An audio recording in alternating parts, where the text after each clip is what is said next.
قیامت کب آئے گی؟ اس کا جواب ان اللہ عندہ علم الساعہ، اللہ ہی جانتا ہے قیامت کب آئے گی۔ بخاری شریف کی روایت ہے، نبی علیہ السلام سے پوچھا گیا قیامت کب آئے گی؟ آپ نے فرمایا کہ پوچھنے والا اور جس نے پوچھنے والا اور جس سے پوچھا گیا دونوں نہیں جانتے، اللہ ہی جانتا ہے۔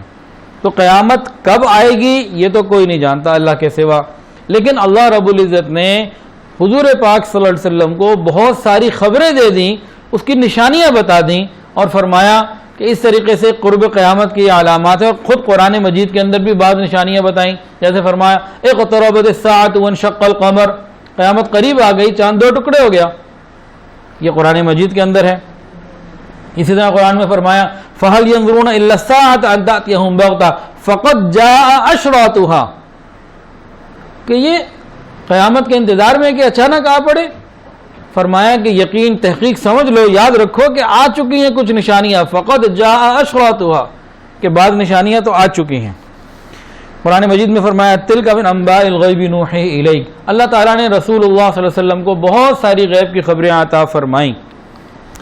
اب علامات قیامت کو بیان کرنا ہے، کیوں؟ پہلا سوال کیا تھا؟ آئے گی کب؟ اللہ جانتا ہے، لیکن ہم پہچانیں گے کیسے؟ علامات سے پہچانیں گے۔ علامات کچھ قرآن میں بتائی گئی اور بہت تفصیل کے ساتھ حدیث کے اندر بتائی گئی۔ اب علامات قیامت کو جاننا کیوں ضروری؟ ایک تو کہ ہمارا اپنا یقین اور بڑھے، اور دوسرا ہمیں فکر پیدا ہو، مرنا ہے، جانا ہے اللہ کے پاس، تو اس کے لیے ہم فکر مند ہو جائیں اور اس کی تیاری شروع کر دیں، اپنا قبلہ ٹھیک کر لیں۔